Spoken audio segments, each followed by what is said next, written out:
유럽 건축여행 제9강은 15세기 르네상스 건축입니다. 그러면 르네상스가 뭔지부터 알고 가야 될 것 같습니다. 르네상스는 고대 로마의 영광을 재현하고자 하는 열망에서 시작되었다 라고 하는 게 정의라고 할 수 있고요. 이 르네상스라는 말은 이탈리아어로는 리나시멘토, 프랑스어로 르네상스라고 하는데 1858년 프랑스 역사가 쥘 미슐레가 처음 주도적으로 사용했고요. 1860년에 야콥 브루크하르트가 이탈리아 르네상스 문명이라는 저서에서 발표를 했습니다. 근데 이 말은 그 전부터 회자가 되어 있었던 거죠. 1550년 조르주 바사리라는 사람이 예술가들의 생애에서 첫 언급을 했습니다. 이 예술가들의 생애라는 책에 우리가 알고 있는 미켈란젤로, 레오나르도 다빈치 같은 예술가들의 이야기에 많이 언급되었거든요. 여기서 리나시멘토라고 하는 이탈리아가 처음 등장을 해서 여기서부터 이 시대의 조각, 해와 건축에서 어떤 식으로 진척되었는가를 설명을 하고 있고요. 고대 영광, 고대 로마 영광과 이탈리아 당대 업적을 비교를 해서 요 시대를 르네상스를 했고 이 시대 이전을 퇴보한 시대라 해서 중세라고 명명을 하게 된 거죠. 그 르네상스가 시작되게 된 15세기, 그 이전에 르네상스가 태동되게 되는 여러 가지 조건들이 있었는데요. 그게 12세기, 13세기, 14세기에 거쳐서 서유럽 지역의 여러 학문 또 대학 같은 것들이 이제 탄생하기 시작하죠. 자, 맨 먼저 스콜라학이라는 것이 만들어지는데, 자, 스콜라학이라는 것은 프랑스, 잉글랜드, 이탈리아 북부 지방에서 등장을 한 새로운 학문 활동이죠. 자, 이 스콜라학이 탄생하게 된 중요한 계기를 준 것은 이베리아 반도에서, 특히 똘레도에서 고전에 대한 주석서, 예를 들면 플라톤이나 아리스토텔레스 같은 고전들에 대한 연구, 그리고 주석서가 있었던 거고요. 페르시아에서 출발한 의학서가 아바스 왕조를 거쳐서 이베리아에 와서 이것이 번역이 되었죠. 그것들이 서유럽으로 전달되게 된 겁니다. 그래서 파리에서는 신학이 많이 활발하게 발전하게 되고 몽펠리에에서는 의학, 볼로냐에서는 법학이 활발하게 연구가 됩니다. 그래서 이 중세 시절에는 이런 학문 활동도 일하게 되고 수도원 부속학교 중심으로 교육 활동이 일어나게 되는데 이때 사제가 집중적으로 양성이 되게 되고 교회 중심으로 그러니까 수도원 중심으로 학교가 만들어져서 사제를 양성을 했는데 여기에 또 사제 말고도 세속 인재에 대한 양성 필요가 생겨나게 된 거죠. 그래서 탄생한 것이 이 스콜라학과 대학이라고 할 수 있죠. 자, 스콜라학에 많이 발전했던 이 신학의 중심지는 파리였습니다. 그래서 여기 보면 소르본 대학 있잖아요. 이 소르본 대학은 1253년 도미니코의 수도사 소르봉 신부가 수업료와 서적 구입, 숙식 등의 어려움을 겪는 학생들을 위해서 기숙사를 세웠다. 여기서부터 부산교육으로부터 출발한 게 소르본 대학인데 이 대학 중심으로 노트르담 수도원의 부속 학교가 나중에 파리 대학으로 성장해 갑니다. 그러면서 대학은 자치권 그리고 소정의 과정을 이수한 학생에게 학위를 부여하면서 이 대학이 점차 만들어지게 되었다 하는 거죠. 이 대학에서 활약했던 유명한 교수 중에 한 명이 토머스 아퀴나스인데요. 이 사람이 파리 대학 교수였고 이 사람은 이븐 시나의 아리스토텔레스 주석의 영향을 받아가지고 이곳에서 활약을 했다고 하는 거죠. 자, 그러면서 대학이 만들어지는데, 자, 1088년에 볼로냐 대학에서 첫 대학이 설립이 되게 되고요.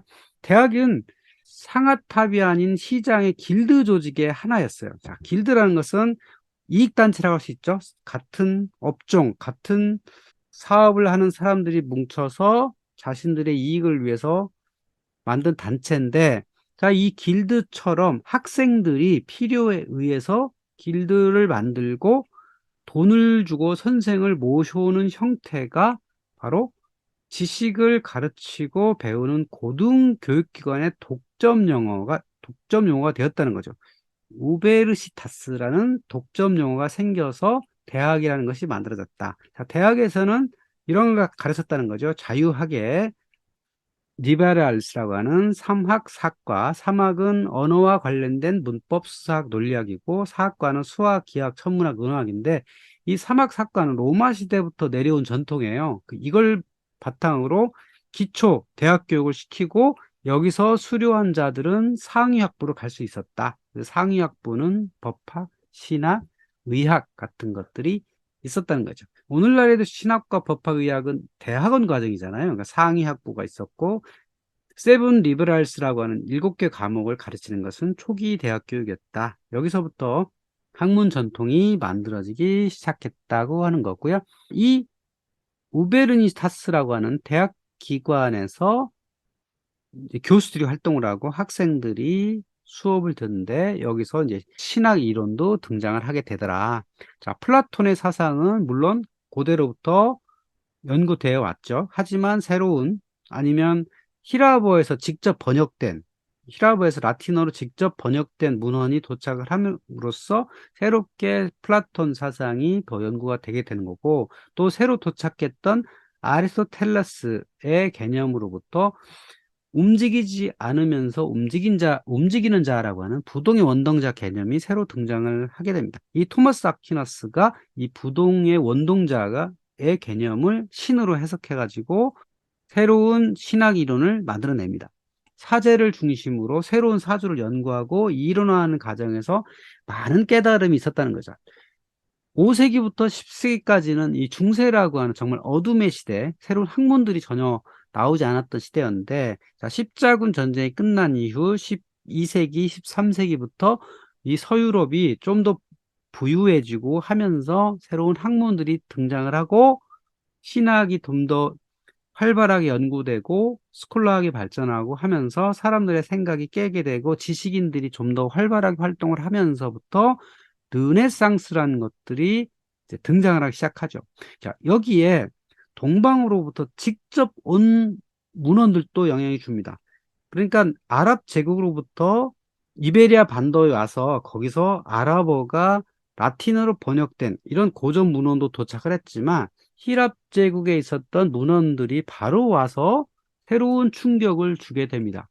바로 동로마 제국, 자, 비잔틴 제국이 점차 튀르크의 위협을 받음에 따라서 학자들이 그 히라버 고전을 들고 이동을 하게 됩니다. 자, 1397년에는 그 그리스 학자 마누엘 크리솔라스가 피렌체에 와서 강연을 했고요. 자, 이때마다 책을 들고 왔겠죠. 1408년에는 이탈리아 학자 베르나스가 그리스어와 비잔틴의 고대 문헌을 갖고 돌아왔다. 1420년에는 조바니 아우리스파가 플라톤의 나머지 필사본을 가져왔다. 1430년에는 피렌체 공회가 열려서 그리스 대표전에 문헌을 제공했다. 이때 비잔틴 제국의 여러 학자들이 와서 여기서 강연회를 하고 하거든요. 그리고 강연회 끝난 이후에 여러 사람들 모아서 교육을 시키기도 하고 뭐 그랬다는 거죠. 그러다가 1453년에 콘스탄티노플이 멸망을 하잖아요. 그 멸망하는 도시가 함락되기 직전에 많은 학자들이 이주를 하게 되는데 그때마다 문헌들을 가져와서 기존에 있었던 학문들의 새로운 충격을 주는 그래서 새로운 학문 활동이 활발하게 되는 그런 계기가 되었다는 거죠. 거기다가 9세기부터 수도원에서 필사 운동이 많이 있었죠. 자, 그때 그 수도원에서 필사된 것들이 수도원 서고에 잠자고 있었는데 14세기, 15세기 되면 수도원에 있었던 서적들을 발굴하는 운동이 막 벌어져요. 왜냐하면 그게 돈이 되거든요. 수요가 있기 때문에. 그래 많은 사람들이 그런 것들을 찾아내기 시작했는데 포조 브라치올리는 그러니까 가장 유명한 사람이 있어요. 이 사람은 수도원에 잠들어 있던 고전을 재발견한 작업도 계속 되게 됩니다. 특히 북이탈리아를 중심으로 고전에 대한 연구, 또 학문 활동 이런 것들이 점차적으로 활발하게 벌어지게 되었던 겁니다. 가장 크게 영향을 준 건 인쇄술의 발전이 되겠죠. 구텐베르크 인쇄술이 그동안에는 수도원에서 이렇게 필사 작업을 하다가 15세기 중반 이후에는 인쇄물이 탄생을 하게 되는데 종이가 전파되고 구텐베르크의 인쇄술이 지식과 학문에 학문의 발달에 큰 기여를 했죠. 이 인쇄술이 많이 등장하게 된 것은 베네치아 역할도 상당히 큽니다. 알프스 이북에서 인쇄술이 발명이 됐잖아요. 근데 그쪽에는 종교적 영향으로 인쇄물이 많이 나오질 못했어요. 그런데 베네치아는 어느 정도 자유가 많이 있었거든요. 그래서 유럽에 있는 다양한 문헌들이 베네치아에 와가지고 인쇄가 많이 됐어요. 그래서 베네치아 인쇄 공장들이 굉장히 많았고, 그래서 여기서 나오는 문헌들이 이제 필사본보다는 인쇄돼서 나오면 가격도 훨씬 저렴해지고 배포가 많이 되잖아요. 그래서 베네치아에서 만들어진 인쇄물이 유럽에 퍼지면서 이런 르네상스의 기운이 훨씬 더 많이 활발하게 이루어지게 되었던 겁니다. 자, 그렇다면 이 르네상스에서는 이런 학문적인 동방에서 온 이런 고전들이 번역되고 또 인쇄되고 하면서 많이 읽게 되는데 여기에는 후원자들의 역할이 상당히 큽니다. 지식인이든 예술가든 이 사람들이 기본적으로 생계를 유지하면서 자신들의 예술 활동 아니면 지식 활동을 하려면 본인이 부자이거나 아니면 누군가의 후원이 있어야 되잖아요. 그런데 이 르네상스에서는 후원자들의 역할이 상당히 중요했다는 거죠. 르네상스에서 그렇게 많은 지식인과 예술인들이 활동할 수 있었던 이유는 바로 이 후원인들의 존재였던 거죠. 자, 후원인들 중에서 큰 역할을 한 것은 교황청이었고요. 또 하나는 상업가문이었습니다. 자, 먼저 교황청을 보면 교황청은 왜 이런 지식인과 예술인들한테 후원을 했던가 이 보면은 중세와 구별되는 초기 근대 기독교의 대표자였다. 교황이 그렇다는 거죠.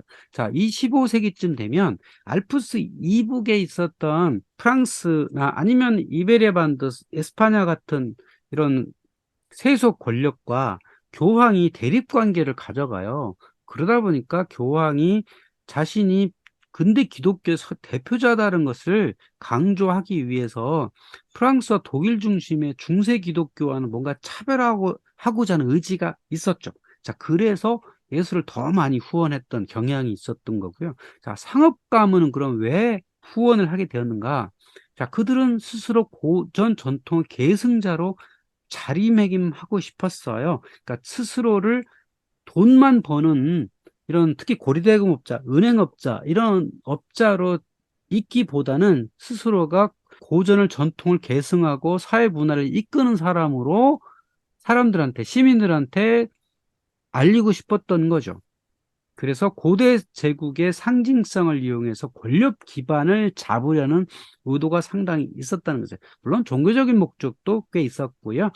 또 이렇게 예술이나 지식인들을 후원함으로써 사람들한테 지지를 많이 받으려는 그런 상업 가문들의 역할이 있었기 때문이다.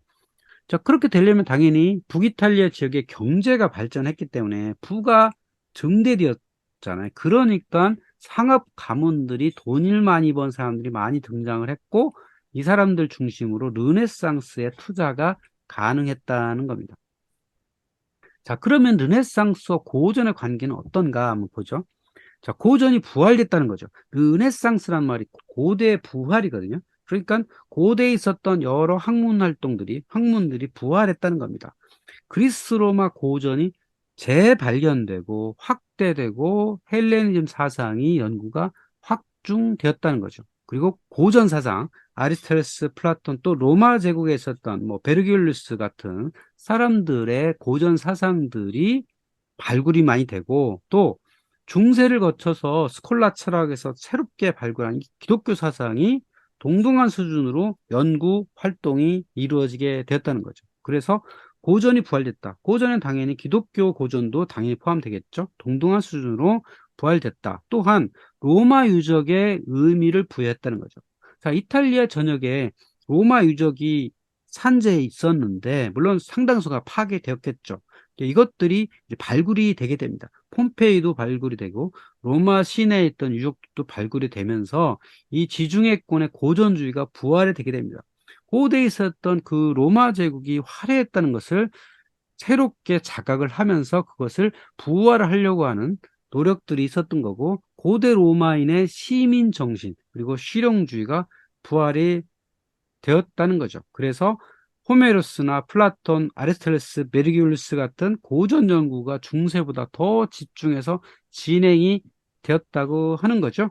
그러면서 고전이 새롭게 인식이 되었는데, 자, 건축 분야로 가보면 건축 분야의 고전은 바로 비트루비우스의 건축 십서였어요. 10권의 건축책, 자, 건축 십서라고 불린 이 책은 1414년에 피렌체 수도원에서 재발견된 겁니다. 자, 이것은 1세기에 로마인이었던 비트루비우스 폴리우라고 하는 사람이, 이 사람 군인이었다가 아우구스투스 황제의 이제 건축가였는데, 자, 이 사람이 책을 남긴 거예요. 자, 이 책이 사라졌다가 9세기 필사본이 1414년에 수도원에서 발굴이 된 겁니다. 그래서 이게 이 북이탈리아의 건축에 관여된 사람들이 깜짝 놀랐던 거죠. 그래서 이것을 통해서 고전을 새롭게 인식할 수 있게 된 거죠. 물론 이탈리아 지역에 고대 로마 유적지는 굉장히 많지만, 뭐 콜로세움이나 판테온이나 이런 것도 많이 있긴 하지만, 그것을 이론적으로 뒷받침하는 책이 이때 발견되었다는 게 건축가들한테 굉장히 큰 영향이 있었다는 거죠. 그래서 이 책은 10권으로 구성되어 있는데, 건축가의 자질과 건축의 기본, 주택, 신전 건축, 공공건축, 뭐 장식, 물 관리, 천문과 시간, 기계 원리에 관한 이야기들이, 건축 이론들이 자세하게 기록되었기 때문에 이것을 기반으로 건축가들이 새로운 건축 이론을 연구하고 르네상스의 건축물들을 창조해낼 수 있게 된 거죠. 자, 건축 분야의 고전은 두 가지죠. 두 번째는 바로 이겁니다. 첫 번째는 비트루비우스의 건축 십서였고, 두 번째는 바로 이탈리아 전역에 산재했던 로마의 폐허였어요. 자, 15세기 지식인들이 볼 때 로마시를 비롯한 여러 곳에 로마의 폐허가 있어요. 자, 이것이 새롭게 인식이 된 겁니다. 자, 비트루비우스 폴리오의 건축 십서에 봤더니 그에 대해 이론들이 쭉 있어요. 자, 이론을 바탕으로 현장에 가서 이제 발굴을 하게 된 거죠. 물론 15세기 초반까지도 로마시는 인구가 10,000명 정도밖에 안 되는 아주 중소도시였어요. 이것을 제대로 관리도 안 했고, 물론 여기 수장은 교황이었습니다만은 이 로마시를 제대로 관리할 역량이 안 됐기 때문에 그냥 버려진 상태였단 말이죠. 그러는 과정에서 15세기를 거치면서 이곳이 발굴이 되게 되고, 여기에 중요성이 인식이 되면서 로마로 여행하는 사람들이 굉장히 많아졌습니다. 특히 북이탈리아 아니면 프랑스 남부의 사람들이 로마로 여행하는 것이 아주 필수 과정으로 유행을 하게 된 거죠. 그래서 15세기, 16세기, 17세기, 18세기를 거치면서 유럽의 귀족들 또는 지식인들은 로마로 여행하는 것을 그들의 삶에서 가장 중요한 행사 중에 하나로 인식이 되게 된 겁니다.